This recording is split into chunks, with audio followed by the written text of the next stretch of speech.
Once upon a time, in a quiet village surrounded by tall, misty mountains, there lived a little boy named Luca. Luca was only 6 years old, full of curiosity and wonder. He loved to explore the forest near his home, picking wildflowers and chasing butterflies. One morning, while his parents were busy gathering wood, Luca wandered farther than usual. He followed a bright blue butterfly up a narrow path that twisted into the mountains. The trees grew thicker, and the sunlight dimmed.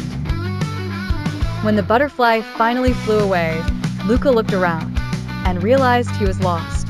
The forest was quiet, except for the sound of leaves rustling in the wind. Luca tried to retrace his steps, but everything looked unfamiliar. He called out, "Mama? Papa?" but only the echoes answered. As the sun began to set, Luca sat on a rock and started to cry. The air grew colder, and the shadows stretched long. He was tired, hungry, and scared. Just then, he heard a soft rustle in the bushes. He looked up and saw a white rabbit with big ears and bright, gentle eyes. The rabbit stared at Luca for a moment, then slowly hopped closer, as if it wasn't afraid at all. Luca wiped his tears. "Hello, little bunny," he whispered. The rabbit twitched its nose and then turned, hopping away, but after a few steps, it stopped and looked back at Luca, as if saying, "Follow me." With no other choice, Luca got up and followed.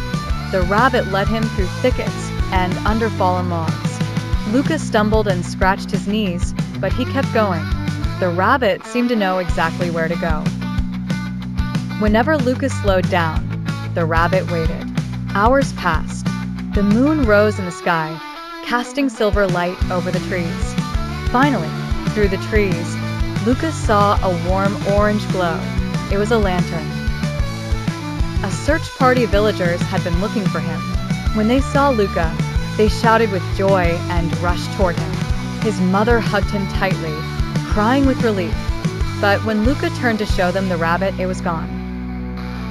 He tried to explain what had happened, but many adults didn't believe a rabbit could lead a child through the forest. Only his grandmother, who was old and wise, smiled and said, "Sometimes, the mountain sends its own guardian. And sometimes, that guardian has fur and long ears." From that day on, Luca never forgot the white rabbit. Whenever he saw one in the fields, he would smile and whisper, "Thank you." In the village, the people began to tell the story of the rabbit who rescued a lost boy.